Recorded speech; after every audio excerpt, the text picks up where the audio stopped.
Are you struggling to overcome problematic porn use? Making the decision to quit can feel like carrying a massive weight.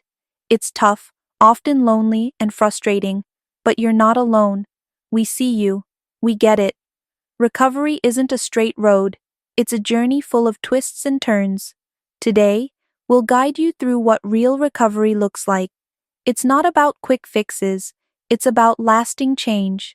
Together, we'll explore the stages of recovery so you know what to expect and feel more prepared for what lies ahead.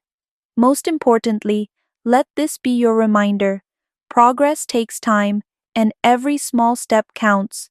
So don't be too hard on yourself. Let's dive in. The path to transformation. Real, lasting change is possible, but it's a process. To understand this, let's explore the Transtheoretical Model of Change. This proven framework shows that recovery isn't just one decision. It's a journey through 6 powerful stages.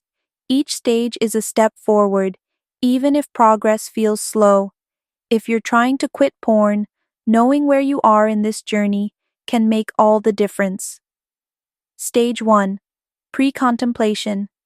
Recovery often begins long before you even realize it. In the pre-contemplation stage, you might not see porn as a problem. It feels like an easy escape, a quick fix for loneliness, stress, or self-doubt. But over time, something shifts. The relief you once felt doesn't feel the same. Maybe you notice that it's distracting you from deeper emotional struggles like anxiety, boredom, or feelings of inadequacy.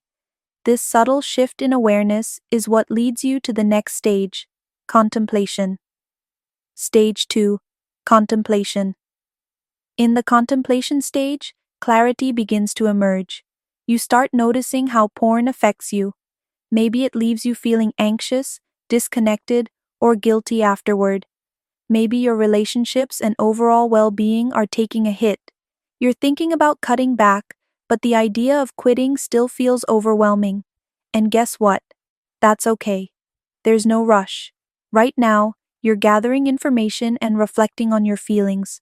This is an essential part of your growth. You're beginning to see the bigger picture, even if you're not quite ready to take action yet. Stage 3. Preparation. Setting the stage for success. When you feel ready to make a change, you've entered the preparation stage, and this is a big deal. Here, you're mapping out your plan. You're figuring out what triggers you, those feelings of loneliness, anxiety, or shame, and you're strategizing how to avoid them. In today's world, where erotic content is everywhere, this step takes time, and that's okay. The goal isn't to rush, but to build a solid foundation for lasting success. Every small step you take here is progress. Stage 4. Action. Now comes the hard part, the action stage. This is where you're making real changes. Maybe you've blocked websites, started therapy, or joined a support group. These are bold moves, and they take courage. Adjusting to life without porn can feel strange at first. You might feel a void where it used to be. That's normal. The key is to fill that space with healthier habits. Start a hobby that excites you. Journal your thoughts and feelings. Exercise to release tension. Practice mindfulness to stay grounded. Celebrate every small win, because each one matters. Stage 5. Maintenance. The maintenance stage is about staying consistent with the changes you've made. By now, you've built new habits and developed healthier ways to cope with stress or boredom. But staying on track can still be tricky, especially during tough times. When challenges arise, lean on the strategies that have worked for you. And remember, every day you stick with it is a victory. You might already be noticing positive changes, like increased confidence, less anxiety, and a stronger sense of self. Stage 6. Relapse. Let's talk about relapse. It happens, and when it does, it doesn't mean you failed.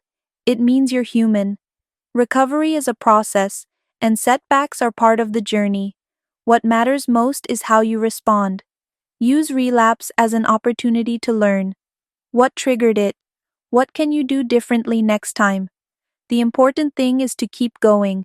You've made progress before, and you can make it again. So, which stage do you think you're in right now? If you're comfortable, share your thoughts in the comments below. And remember, it's okay to slip back or feel stuck sometimes. Healing isn't linear, but every effort you make brings you closer to the life you want. We believe in you. You've got this. Thanks for watching. Don't forget to subscribe for more videos on personal growth.